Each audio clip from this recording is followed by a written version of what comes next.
What up, y'all? It's another episode of Candyology. My name is Candy J. I have an awesome show for you. Guys, we are talking about BDSM. And if you don't know what those letters mean, we're about to tell you. But first, I gotta introduce my lovely guest. What's up, Mama D? I'm sorry, excuse me, Mistress D. Hello, everyone. I'm Mistress D, and believe me, pain and control is all about me. Yes, honey. Hi, everyone. My name is Ashley. I am a rope bunny and pleasure junkie. Super excited to be here, talk to you a little bit. Fellow BK rep here to support my BK girl, Candy J. And rounding out the Bedroom Kandi crew. My name is Rita Silva-Grondin, and I'm the Executive Director of Business Development at Bedroom Kandi. So I live in the business of pleasure. I'm your resident switch today. The business of pleasure. Wow. Yes. Okay, so listen. First of all, I need one of y'all to tell me, or all of y'all can tell me, what does BDSM mean? What does those letters mean? Tell me, y'all. I don't know. No, I'm kidding. I do know, but I want one of y'all to tell me. Go ahead. Oh, I defer to, I'm sorry, the dominant women in this room. Business development. I think we got this. So we have bondage, dominance, submission. There's a few other acronyms you can squeeze in there too. Sadism. Masochism. I feel like I missed discipline too. Yes. Bondage, discipline, dominance and submission, sadism, and masochism. That's it. All kinds of fun things wrapped up into one. So let's break down bondage. What does bondage mean? I mean, what are we talking about when we say bondage? What comes into your mind? Because there's a few things that come to my mind, but what comes to your mind when you think bondage? I'm already sweating.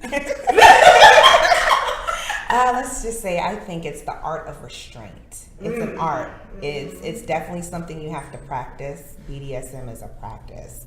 It's something that you just can't jump into and assert yourself to. It's something that you have to practice and practice and practice. It's definitely an art. It's a discipline. Something you have to work at. You study. Absolutely. It's about control to me, and all across the board, about control. And I like that, and I will continue to be. But what does that look like? Well, what does bondage really look like, though? To me, about you do is exactly as I tell you. If I wanted to sit on the couch and you lick my feet, or you whatever. But you're talking more about the discipline part. Okay. I want you to give me a visual. Okay. For me, and I have a boy. And for me, when I think of bondage, is go in your room, bow down. I want you to put your arm restraints on, and wait for me. Okay. So it might be 5 minutes. It might be an hour. When you get there. When you're good and damn ready. So that's more of the discipline too, though. Right. So what does bondage look like to you, Rita? Well, I was going to say, so bondage for me there are different implements you can use. We've got wrist restraints and leg restraints, thigh restraints, the number of ways you can tie someone up, or like, I love chains. I love being chained up. But, Mistress, you mentioned something that is also resonates with me, is that bondage doesn't always mean that you have a tool. It's the mind. When you have that kind of connection, when your Dom says, wait, don't touch, keep your hands up. But I can piggyback off of that. Bondage for me and in my discipline, I am the junkie resident rope bunny. So any type of rope, you can put me in any type of rope and I'm here all the way for it. I'm into suspension and different things of that nature, just different areas of bondage and being tied up, even to the point where some breath play comes into place. All of it kind of falls into and melds into each other. Excuse me, Ashley. For our audience that doesn't know, what's breath play? So that breath play is where you're able to play with your breath work, where you can do breath work. And honestly, some people say they can feel it in the spirit. It really helps increase your orgasms, or just even it helps you from, some people like to be asphyxiated to the point where they almost pass out. That's where a lot of pleasure comes in. The endorphins rush in. It helps just build and enhance that climax to just something you could never experience. So it's like, and you can literally feel the electricity going to your fingertips. So my question though, I have a serious question, because we've had issues where students have been trying to do those things, like under the age of 18, students are trying to do. So how would you have someone implement that in a safe manner, and at what age would you try to start implementing those things? So with breath work, first of all, you just have to make sure that you have somebody that you can completely trust, and that there are rules and guidelines. We're going to cover that in a little bit with contracts, and making sure that they know where your hard stop is. Making sure you have those safe words. If there's a safe word that you can use, sometimes you can't use a safe word because of the apparatuses that we're using. So at times it's important for you just to know your hard stops. Having, tapping, a sequence of taps, or whatever you choose to do, what works best for you. That just needs to be, it's a conversation, and having conversation and candid conversation and honest conversation. Do you think you can do this? Yes or no? Now, I don't want middle ground, yes or no. We can't have gray area, because this is something serious. It's a practice again. How far is too far? What is your red, yellow, and green? I need to know these things before we go into practice with one another. And also somebody who knows what they're doing. You don't want to play around and play a game, because you can play around and play a game and hurt yourself. Absolutely. That's literally what I was just thinking is, first of all, my advice is always 18 years old for everything. That's who I'm speaking to when I'm talking about these kind of topics. But the knowledge that we talked about, the fact that we study and we learn, and some of you are professionally trained, it's because think of the things that you just talked about. Choking someone, if you do it with the wrong technique, you could hurt someone, you could crush their windpipe, right? There's a skill to exactly where you apply pressure. So I think that's a really key piece too, is that while this all sounds super sexy and exciting and fun, it's to do your homework. And the homework is easy too. There are books and stuff like that, but literally just Tumblr, reading bloggers who live this kind of lifestyle is really eye-opening. Right. I totally agree. I'm still getting it all. Oh, the good girl. I'm the good girl. Is that right? Sadism, masochism. What is that? That's me. Talk about it, man. Honey, I just control to tell another human being what they can and cannot do. I love it. That's how I get off. That's what excites me. And for me to tell a boy, my boy, exactly what I want, and he gets the pleasure of me telling him, it's exciting. Yes. To the max. And I love how you just said, and he's mine. There is something to it when you can just say, that is mine, you are mine, and he trusts me. Right. He trusts me to total trust. You need to have that. You have to have that trust. Absolutely. So yeah, my boy. So what's your definition? Give me some examples. So for me, I am going to have to concur with Mistress D. I am all about that control. Drop to Nadu and let me tell you what you need to do. And there is nothing else you need to say. You need to just follow my commands, and this will go in a very good manner. The moment you say something or step out of line, this may not go the direction you want it to. It may not be great for you, but it's going to be excellent for me. Yes. What's funny is on the person who loves to receive pain side of things is there's difference between punishment or punishment or maintenance spankings. There's a few different levels of that kind of play. And what you two keep getting to is that trust piece, right? It's so funny because we talk so much about all the tools and all the techniques and all of that, but I swear 90% of it happens in my head, right? Right. Yep. This Kind is of just extra. Right. But it comes here, from here. And what were you holding up, Rita? Okay, so this is my security blanket.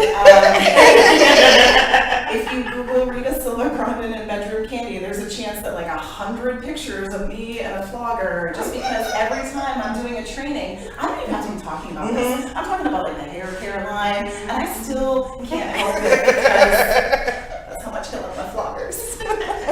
Now, do you like to hold it or do you like to be spanked with it? Baby, spank that ass. Or tickled?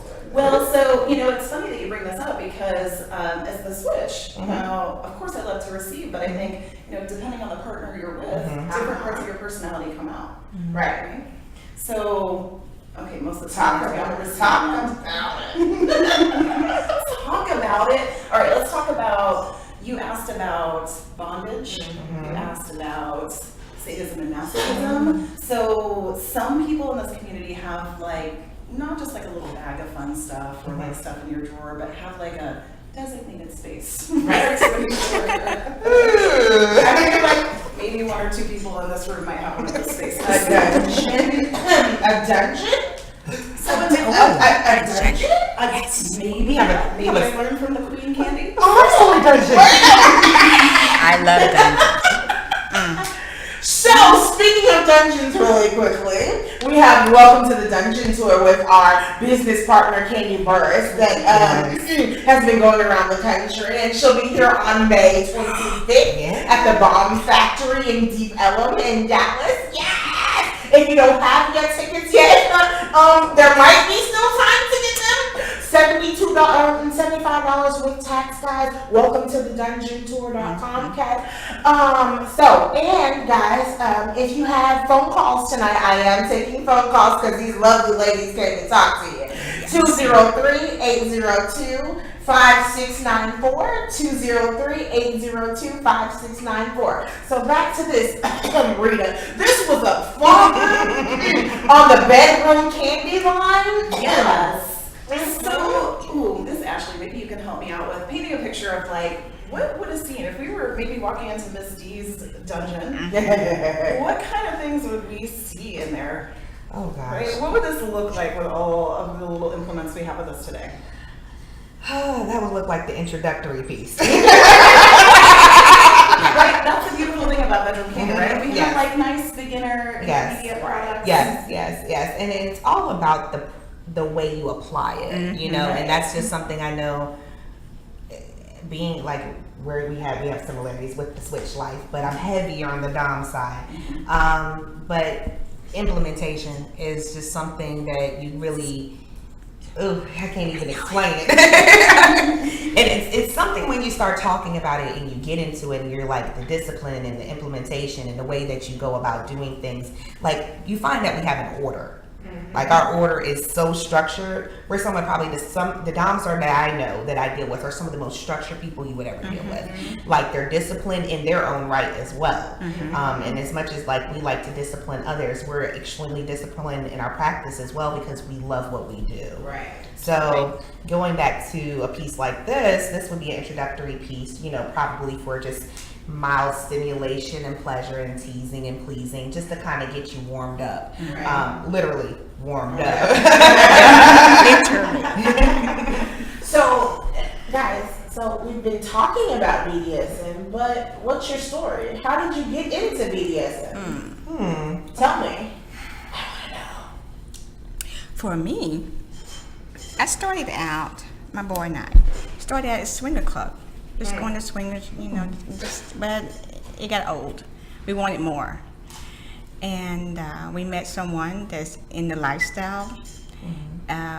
So we was asked to, actually was an invite to a dungeon.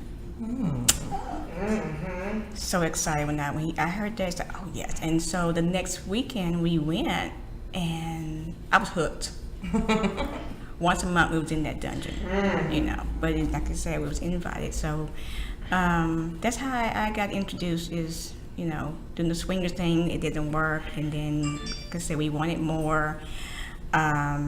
He wanted more. I wanted more. I wanted where I just wanted control, and I wanted people in our lifestyle to see, this is my boy, I control him. If you want any part of him, you gotta come through me. Right. So. Right.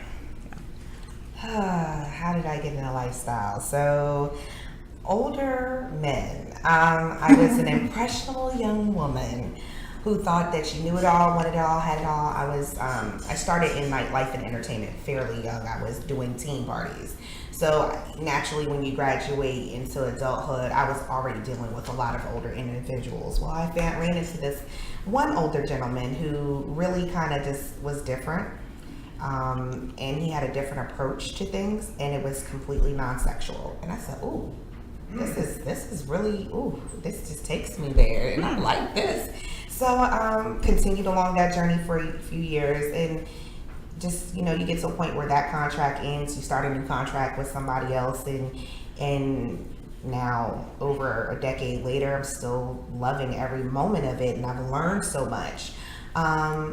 I'm heavily invested into the lifestyle or the swinger community, as it could also be dubbed as, on the East Coast. So I do a lot of work on the East Coast, educating, really, bringing in people who want to be new to the lifestyle, who are what we call vanilla, and we bringing them in and trying to, mentor them, because the lifestyle has changed tremendously especially over the last 15 years. It's just changed completely. It's not the same.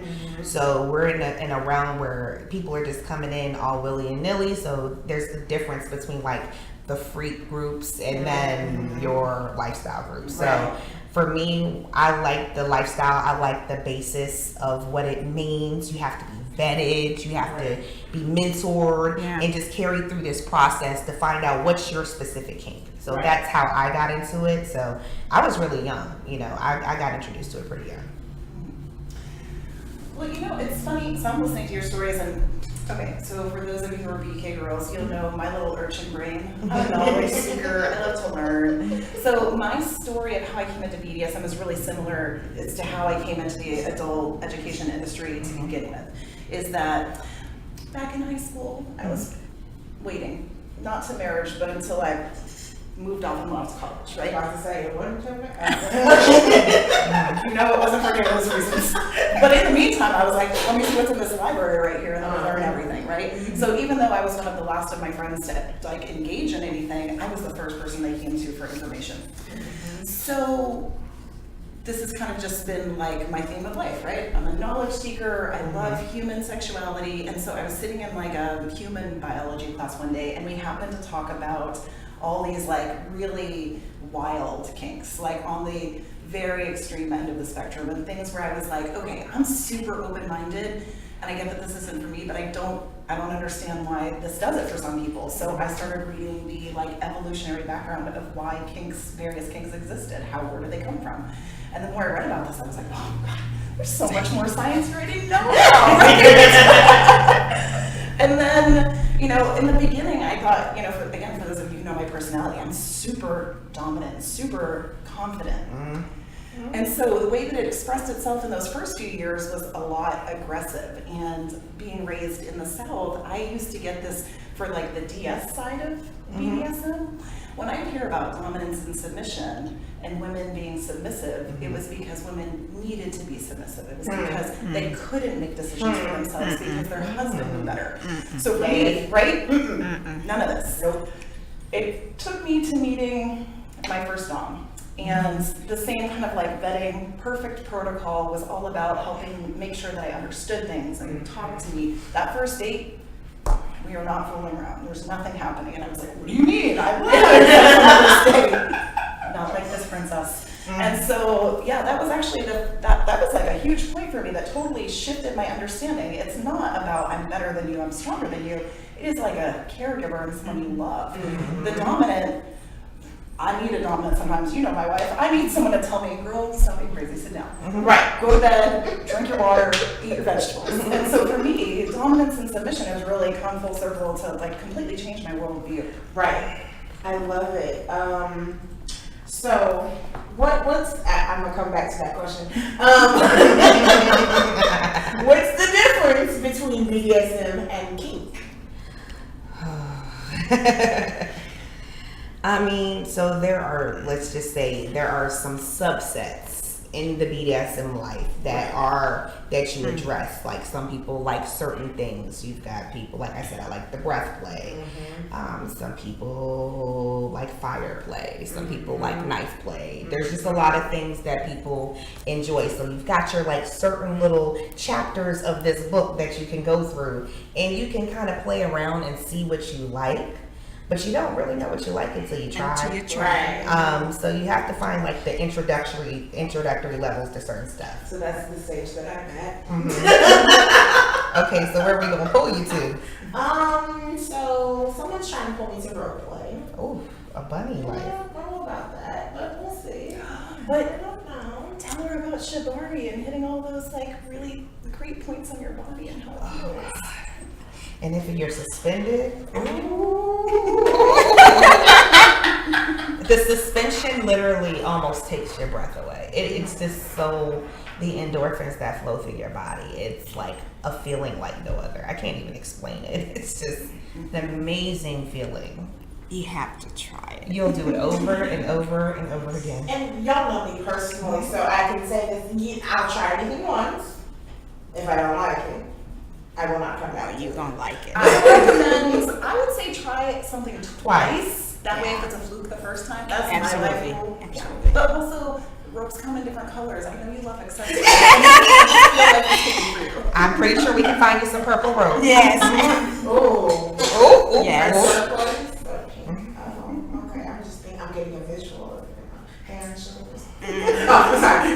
My bad. So I have a question, and this is kind of an odd question, but I get it all the time, so I want you guys to answer the question. What was wrong with 50 Shades of Grey? What was wrong? Everything. What was wrong? Okay, so 50 Shades of Grey, to me, was the preface of your book. It was nothing. It was the introduction to kind of getting people in, and for somebody who's vanilla, and for definition, what that is, somebody who's really not accustomed to the lifestyle or the BDSM practices. For somebody who's vanilla, 50 Shades of Grey was a lot.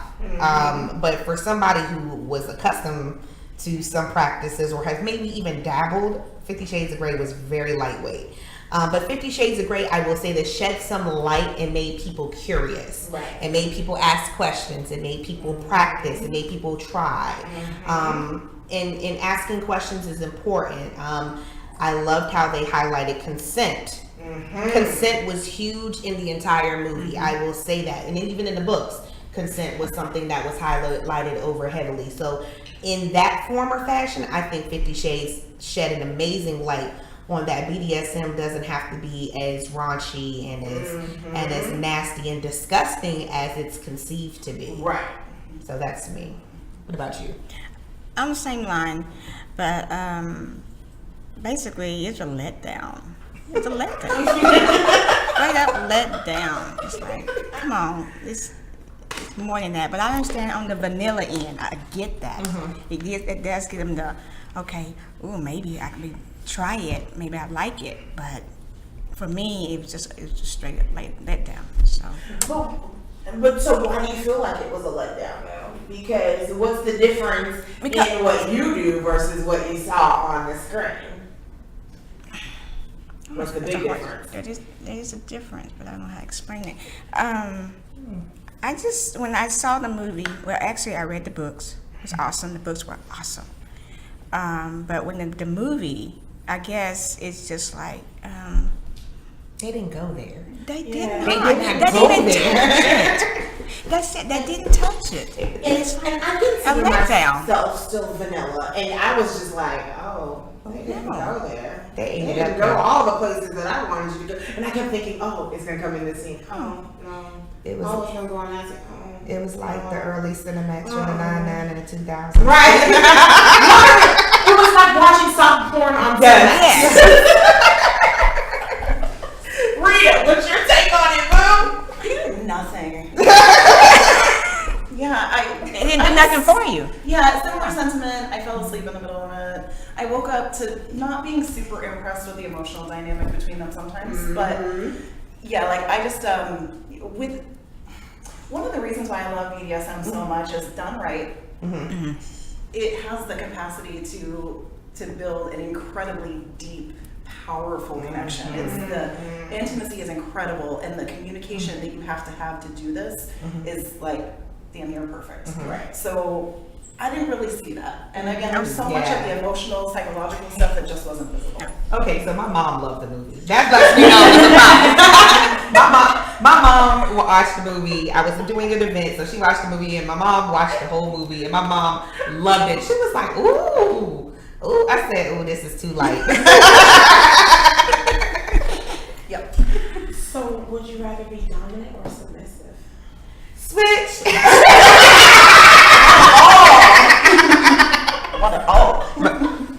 So you want both? Dominant. She always wants to be dominant. Always. Always. Absolutely. I don't know. It's I challenging. think I like both. No.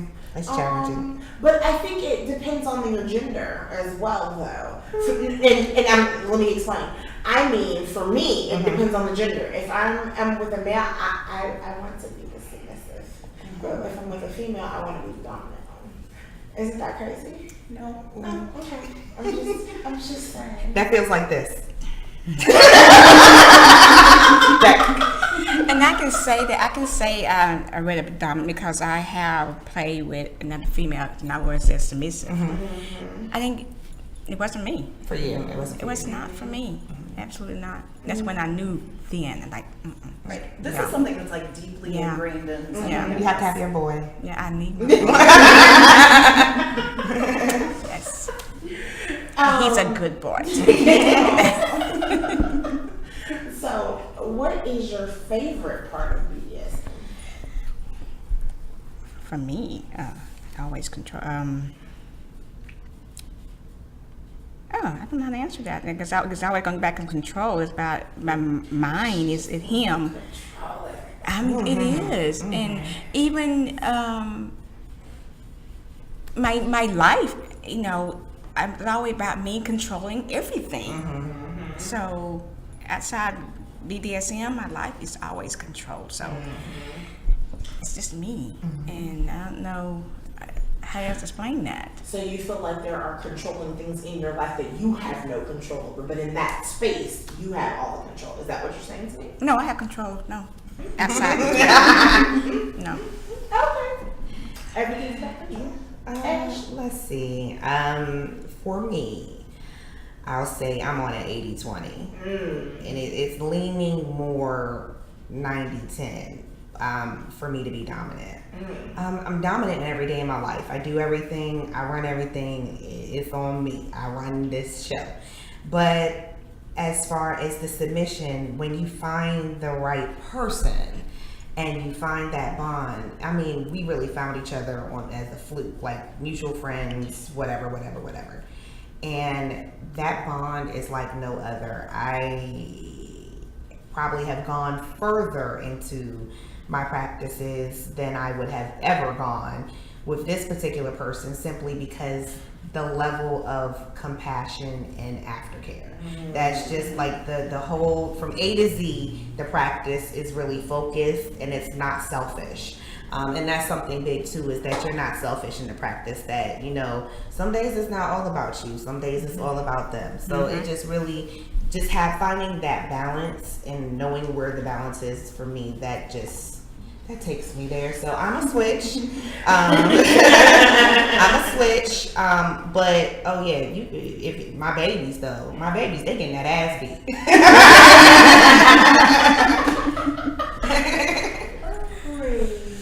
Oh God, there's so much to love, but you know, the flip side of being dominant in all the other aspects of your life, and of course, like, there are plenty of times where it is natural for me, like, obviously I got my little heels with the things on the back.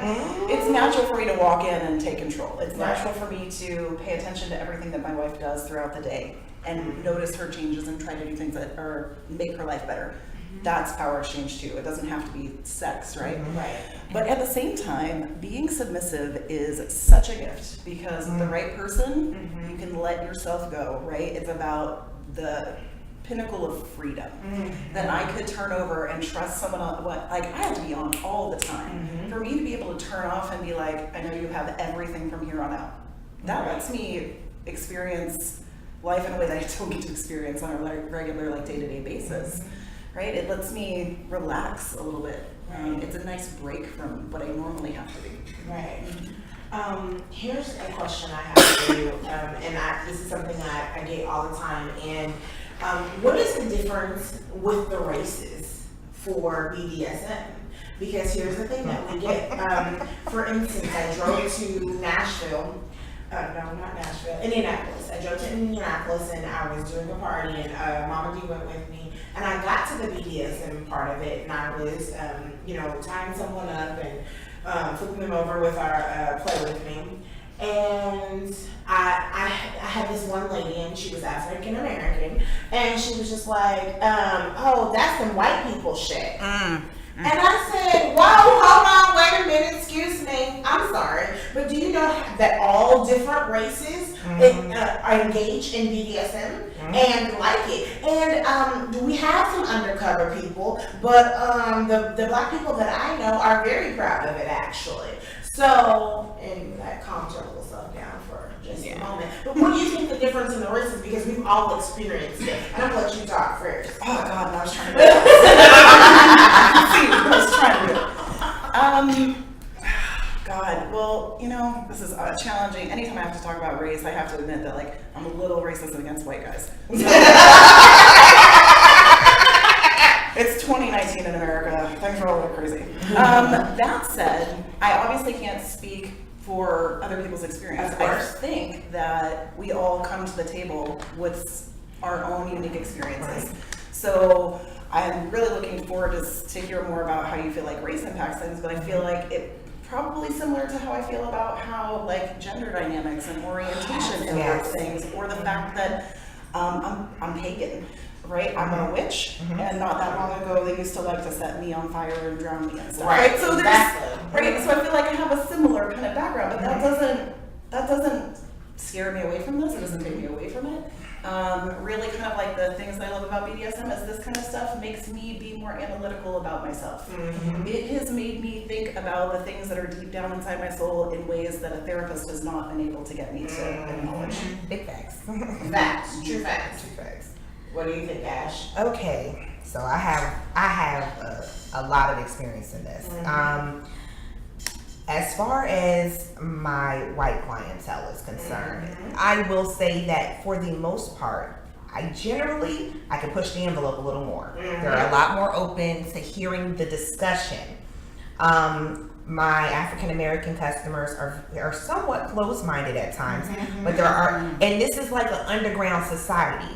One of the things that actually came to me several times is, like, a lot of people felt like it had some sort of relationship to, like, slavery, and because they hear slave, and so when they hear that, there's like this giant miscommunication, and they just kind of box themselves out of that. So they're here like, we were chained up, and listen, we are in 2019. This is about pleasure. This has nothing to do with, we're not going in that dimension, in that area. I think that's the biggest misconception. And granted, yes, I get the negative connotation, I get all of that, but it has nothing to do with that.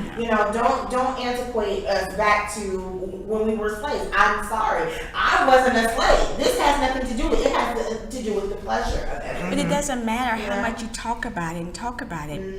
It's so they was raised and they were taught when they was growing up, and it's in their heads that no, you're not going to chain me up, you're not going to bond me, you're not going to do that kind of stuff to me. Right. So it takes away everything for me. So my boy is white, and I prefer that. Right. So yeah. I mean, and I'll just get deep into it. Let's just get real raw. Okay. Black men. Black men. The misconception of them being submissive. Right. That the thought of them having to submit into, like, that masculinity thing, just like them not having complete and utter control over everything because they're taught that they have to lead, direct, protect, profess. They feel like they have to be in that mindset 24/7, that they're not able to submit to anyone else. Absolutely. Now, so what you will find, like Mistress D said, that I have found a lot of my babies are white men. But you know, I'm noticing the black men are now starting to come out the woodwork. But there is a misconception.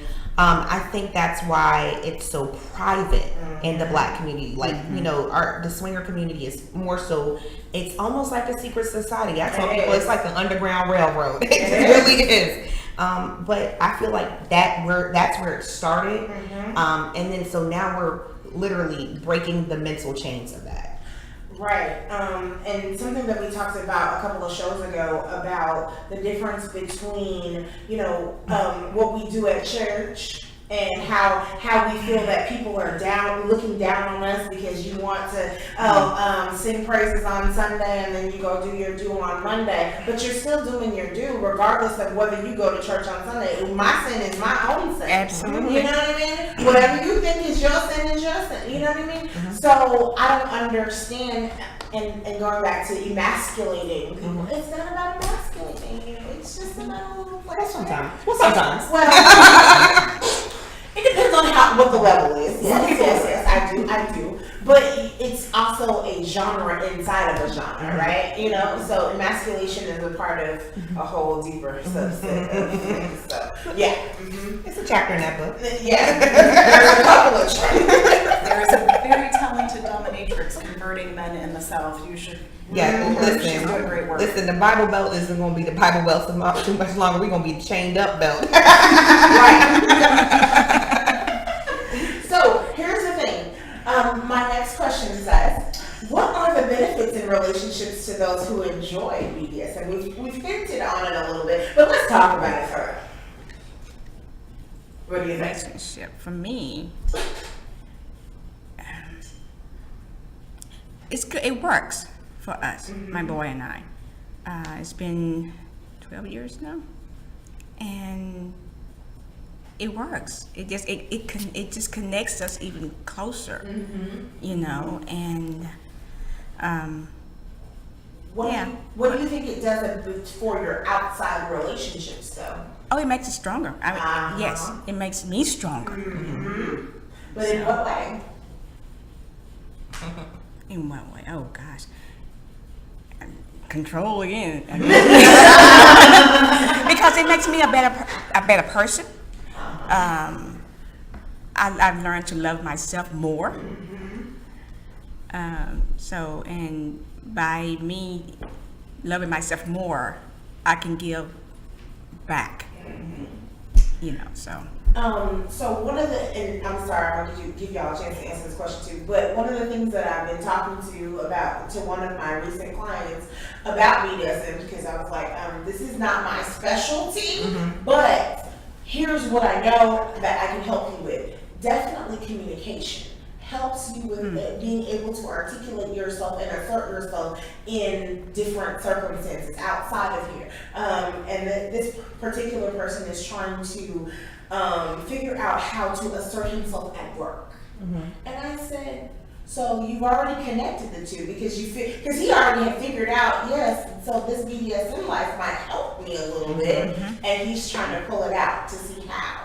So I thought it was awesome that his particular person that he's trying to do it with was also like, oh, yeah. Okay, let me help you. Let me show you some of the health benefits. So I just thought that was pretty cool.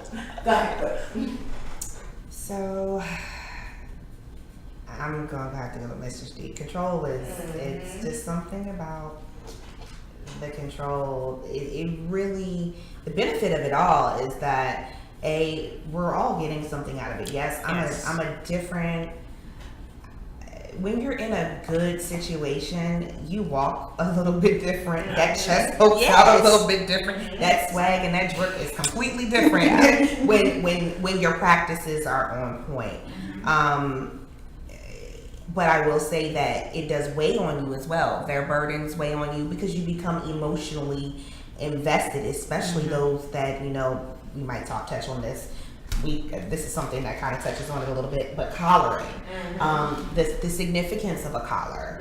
And to me, when I'm collared, it's just something that, for some people that's deeper than a marriage. The what you have to get into and what you agree to emotionally, physically, everything, it's just deep. Can you explain to them what collaring is? So collaring is basically your level of claiming somebody. You become owned, right, for lack of better words. So I have 2 collared subs. They're mine. There's no questions asked. They're mine. Anything that goes on with them goes through me. But I make sure that they're taken care of. There's a responsibility, a huge responsibility in being a dom and also being a sub. There's a huge responsibility, and when you're collared, and depending on if you're into contracts and stuff like that, the good play and the not so great play. It's all spelled out.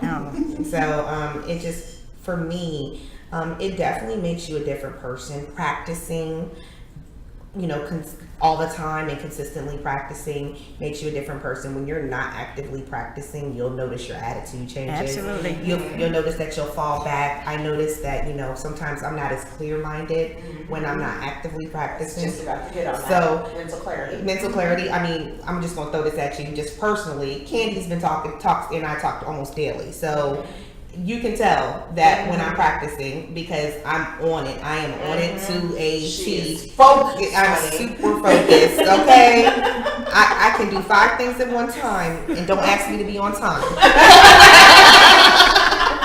But yeah, I mean, that's for me. That's what it does for me. What about you?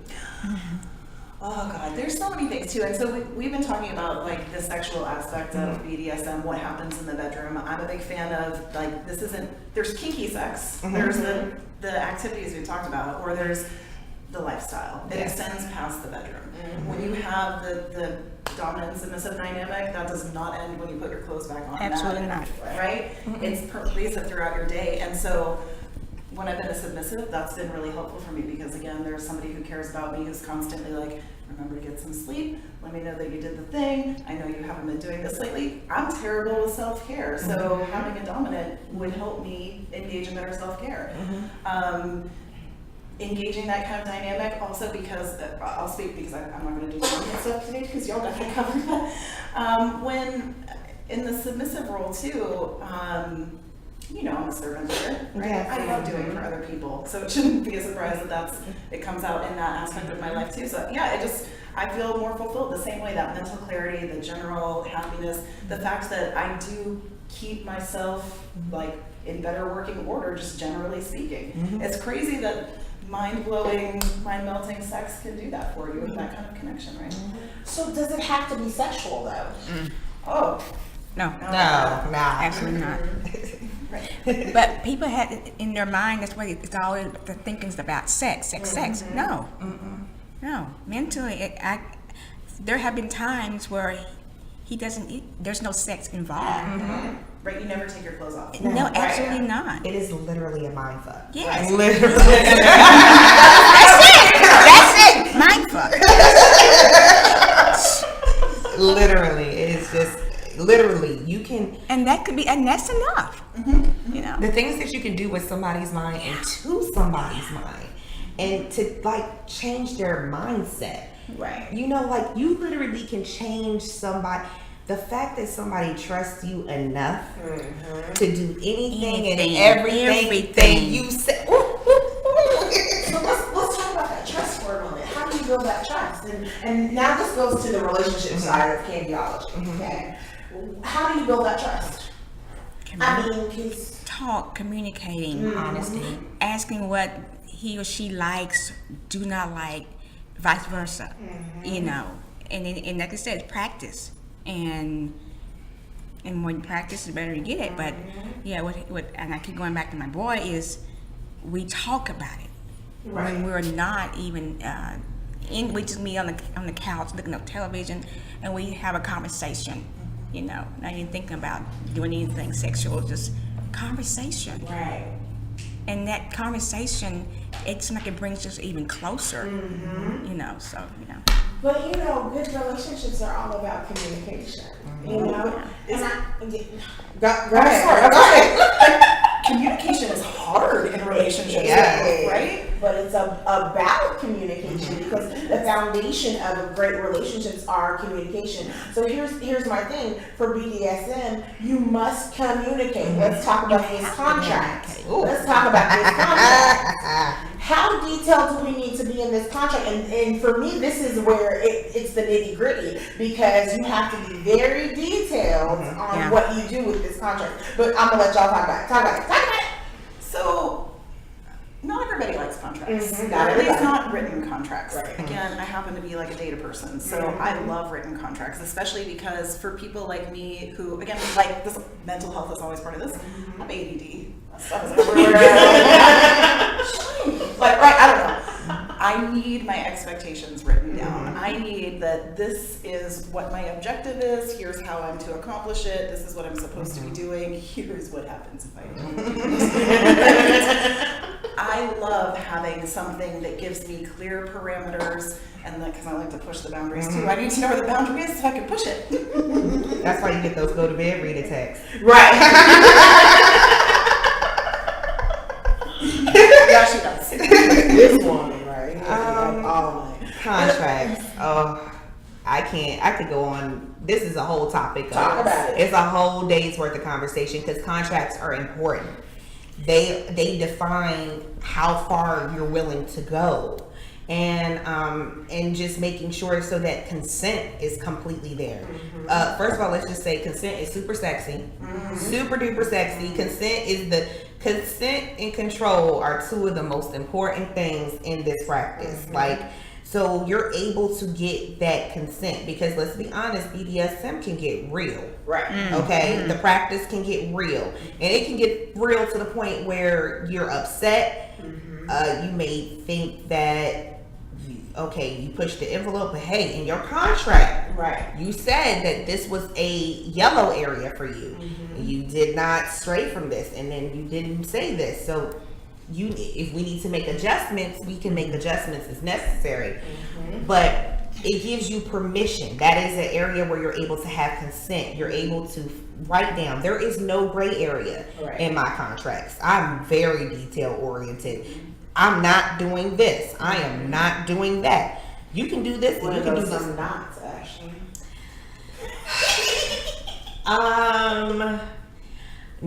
Some certain knife play. Right. And it's only because I keloid. So I don't want the scarring too bad, because it's just, and I do some modeling, so I don't want to do the keloiding.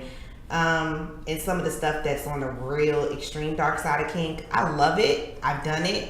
I'll probably do it again. Probably do it several times. But I've noticed that for the major consensus, my dark is too dark, and I just can't get the boys into it. They not there yet. I'm still fairly young, so the guys I deal with are a little bit younger, so they're just not there yet. I noticed the boys that I deal with, late 30s, maybe the 50. They're the ones they'll let you push that envelope. Right. But those young ones, they're not there yet. They're still trying to figure out where their penis goes. So, so for me, contracts are everything. I like a written contract because there leaves no gray area when it's written down. That verbal contract, I've seen people with verbal contracts, and verbal contracts, you could end up in jail. But so if you have a written contract, you're good to go. And truth be told, and this is on a whole nother tangent, it can save you in the court of law. A contract can save you in the court of law. Having your sexual or non-sexual desires written with saying these are goes, these are no goes, and this is what happened, it could save you in court. So contracts, and more contracts. Well, for me, it was verbal, because we talked about what's going to happen, what might happen that day, or what, but we talk about it. What's going to be expected for you to do, or what I'm going to do before we do it. So I have never done anything that we haven't talked about. And because he is kinky to the max. I can do anything and everything to him, and he's on board with it. But we talk about it first. Right. No surprise. Right. Well, I think even with the written contracts, one, I think most of us as a best practice, it's you have meta talks regularly, so you're always checking back in to see if anything's changed. But even when we had a firm contract in place, I still got the check-in like, you're good for this weekend? Okay, how you feeling today? You're ready for this? That kind of check-in, and that sounds less sexy because that's before the bedroom, but right, the consent is sexy. Like, do you like it when I do that? Do you want it harder? Want more? Tell me what you want me to do to you. Right? Consent is sexy, and that kind of communication. Oh, okay, that's a whole other topic of itself too. Yes, I love it. Are you gonna warm over there, Candy J? Listen, y'all know this redhead is my woman crush every day, so I can listen to her talk all day. But what's the difference? Because we've touched on it a little bit. What's the difference in soft BDSM and hardcore BDSM? So I want to know some, and you can tell me just not all the things that we talk about, but tell me what's that hardcore stuff, and you don't consider it hardcore, but it's hardcore. So To me, hardcore, cutting, the oozing of the blood, what else? choking. Oh my gosh. She's I'm going trying there. All to- right. What else? I love the playing with the anal. Oh, yes. So are you down with pegging? Yeah. Yeah. Absolutely. Tell me a little bit about that then. Well, I don't want to go into detail. But, Okay. yeah. But the cutting and I love bruising. I love to see the next day it's all blood, and because I like to see blood. Hit him so hard that I see blood.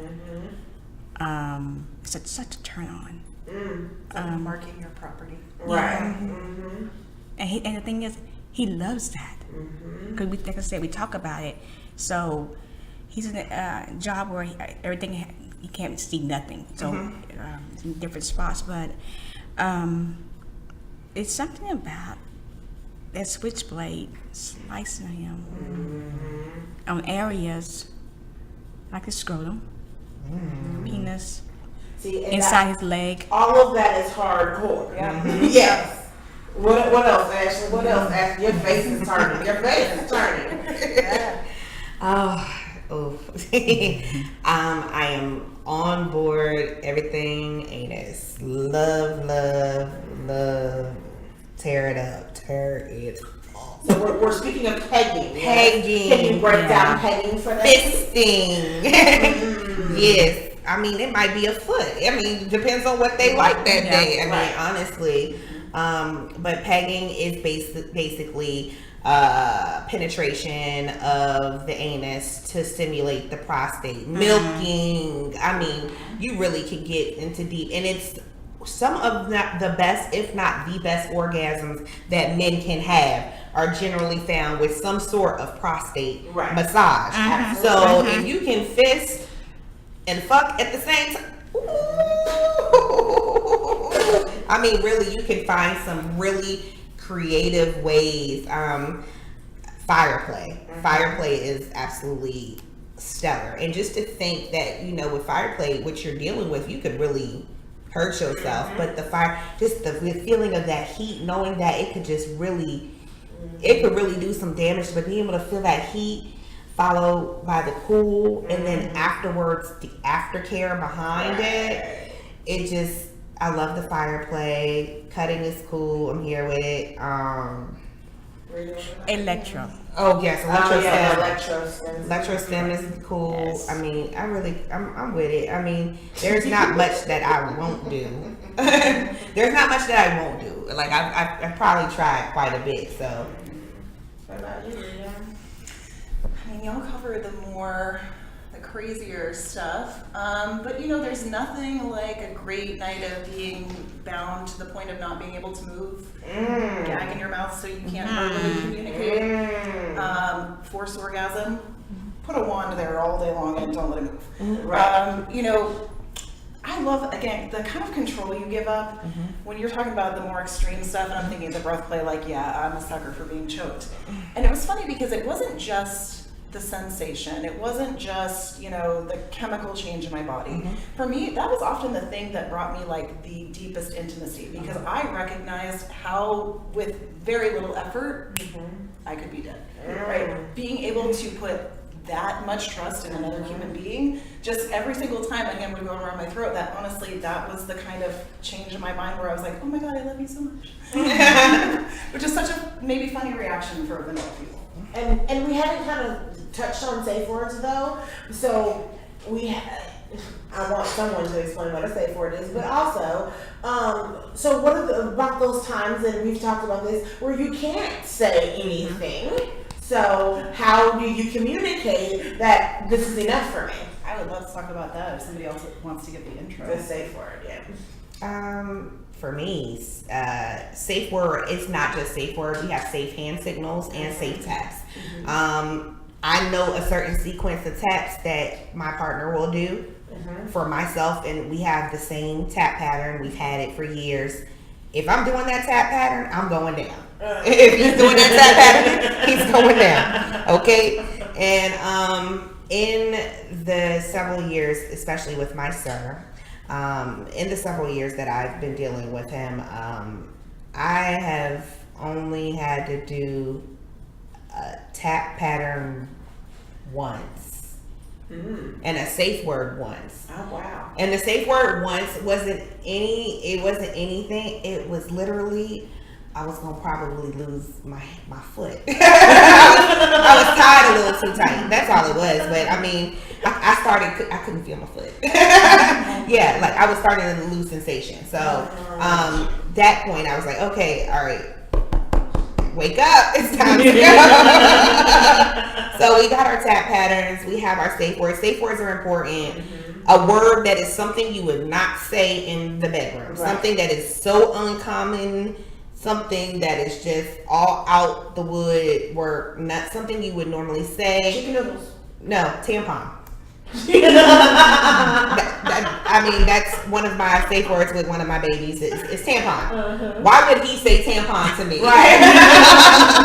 So, I mean, just something way out the woodwork. It lets you know, okay, we're at a red light, stop, time to stop, or de-escalate at least. Right, so. right. Rita? I'm actually a fan of the stoplight colors because, again, I get into subspace, I can't make my brain think of anything. So for me, I use the traffic light. So green is go, yellow is, and red is stop everything right now. So again, when couplers are like early on in their dynamic, that kind of check-in is really helpful, just that periodically, like, how you doing? And all you have to say is just the color, green, yellow, and that's it, just to let them know that you're good. But with the hand signals or like blinking signals, the stuff is really important when it comes to like having gags in your mouth. But ideally, like your point, you've only had to safe word one time with your relationship, and that is the goal. The goal, maybe it's the goal for some doms, but the goal isn't to try to make your sub safe word. It's to understand their boundaries and understand what they're looking for and take them right up to the point. Yeah. With my boy, we've so long that it's his breathing. It changes. Yeah, his breathing changes, and I know now that okay, this is enough. So he can handle. Right. Well, because there are times too, it get deep enough in subspace, where your brain chemicals have gotten to a certain place. You can't always safe word. Like you're in such a chemical soup that you could be being beaten far past what you're capable of handling, and you'll just keep asking for more. And your dom has to know their sub enough to know, and I know they're asking for it, but they really don't need to be asking for it. So I love that you notice that. Yeah. Get back to fisting. There was time that I had let him know I was wanting to fist, but I didn't let him know when. So I told him you need to get ready.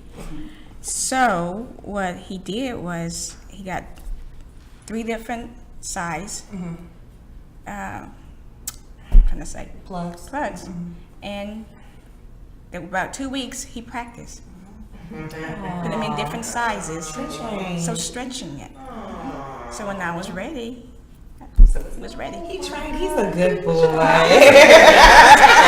He's a good boy. He said, what you want me to do? You figure it out. And he figured it out. So I have 2 more questions for you guys before we kind of wrap some things up. How would you suggest people introducing themselves into the lifestyle? You know, if they're ready to put a little kink or BDSM in their life, how would you, you know, direct them to ease things into it? Scale it all the way back. Yeah. Gosh. How would you ease? How would you suggest and give tips on easing people into it? So, you know, at BK, a lot of times, I know that couples struggle with communication, especially when it comes to sex. I know a lot of women, especially when they have male partners, are afraid to give feedback sometimes because they're afraid you're going to damage their masculinity, that they're not going to hear it the right way, that you're going to be saying something you don't intend to. So I think that communication piece for some couples is that's just having a conversation is going to be their biggest obstacle. Mm-hmm. So I'm always a fan of tools. Mm-hmm. So like at Bedroom Kandi, we have books of a variety of topics, mm-hmm. maybe a BDSM book in our future, but we do have this sheet in there that's a little negotiation checklist. Mm-hmm. It literally just lists out the like hundreds of different activities that you could engage in, and both of you print out a little sheet and yes, no, maybe. Mm-hmm. So if you aren't comfortable having that conversation up front, at least bringing in a tool to help start the conversation mm-hmm. until it feels more comfortable. And of course, you don't actually go and engage in anything until the conversation feels comfortable. Right? Because you have to be able to expose yourself mm-hmm. fully. You did it. Exposed. You feel so exposed. You know, you feel so vulnerable in that space. For me, I think also having the conversation. Also, you know, if you're afraid to have the conversation, have somebody there to mediate, mm-hmm. i.e. Candyology coaching services. Or, you know, your any Bedroom Kandi boutique party consultant that can help you mm-hmm. introduce you to some items where, you know, we work with a lot of couples intensely. Absolutely. Just to say, okay, you know, your partners expressed that they would like, how do you feel about this type of touch? Would this be something you would like to try with this? Mm-hmm. And this is the beginner, you know, right. And if you like this, we can graduate to this, you know, and give them, and put out a game plan. Mm-hmm. If you come with a game plan, especially if this is a relationship between a male and a female, mm-hmm. if you set out a game plan at the beginning, a lot of times the man will be more forthcoming and be willing to try it. Mm-hmm. So, and be able to try some things that they probably mm-hmm. never thought that they would try. So I think just having the conversation, if the conversation becomes awkward, always be open to having a third party, non-biased person there. Mm-hmm. That question is hard for me because I only have my boy, so I hadn't really experienced with anyone else, so it's kind of hard for me to answer that question. So, but answer this one: how important is aftercare? With him, it's a must. Because I tear him down. Mm-hmm. I tear him down. So I have to. The cuddling has to be there, mm-hmm. and because he has to have it. Mm-hmm. So, but yeah, that's a must with me, with him. What's your type of aftercare, Ashley? Aftercare could be anything from, you know, cleaning them up, wiping them down, loving on them a little bit. Right. You know, for Sir, I'm going in the kitchen. I'm gonna throw something down for Sir. Okay, he done threw something down. I'm gonna throw something down too. Or, you know, just, you know, you want to make sure that they're comfortable. Mm-hmm. You want to make sure that they're in a good headspace prior to departure. B, and you never leave angry with each other. Mm-hmm. You don't leave upset and angry with one another. Make sure that before you depart, you know, or shortly after you depart, that you have the conversation. How'd you feel about tonight? How did you feel about today? Hey, I didn't particularly care for that. That did not do me right. Like, this is just not where I need to be. I'm not in a good headspace after we did this. So conversation, consent, conversation, it just all rolls back into each other. Yeah, and I think when it comes to the type of aftercare, it really depends on the type of scene you just had. So sometimes, right, you need to tend to physical wounds. Sometimes you need to just make sure your partner's super hydrated, some snacks, warm blankies, that's always my favorite. But it's funny because we often talk about aftercare in the context of what aftercare we need to give our submissive. But sometimes I think there's a little bit of aftercare that needs to happen for the Dom too, because you are doing some powerful stuff and you're not entirely sure, like you hope you know how your son is reacting, but you might not always know. So I think from the flip side as a submissive, it's also whether it's going to the kitchen and making him a snack because he earned it, or letting your Dom know you did an incredible job. I love it. Thank you so much. You know, I think showing that gratitude and that you did everything right, because I have to, you know, from the Dom side of things, I've certainly been in the position of being like, oh, please tell me that went well. Right. Is it crazy that I kind of think about like when you have a baby and everybody thinks about the mother and what she needs, but nobody takes out the time to think about the postpartum, the emotional things that the father goes through. Right. I feel like that's that kind of same, along the same line. Yeah, it's really an emotional. You know, it's like, oh my goodness, that was either incredible, or oh my goodness, I just got my ass whooped. and you're trying to recover, you know what I'm saying? Right. And when you're coming out of the adrenaline too, some pain's gonna set in, some bruising may set in if we're having a physical encounter. And it might be a little further than what you thought. So, absolutely. You know, being able to treat and tend and knowing in advance what their characteristics are like, what is something normal for them, that is incredibly important. Just knowing your partner. Right. And we kind of have to end on this note, guys. Already. I know, but you gotta promise me. There's so much more. Come back. Yeah, we can talk about a whole nother so much more.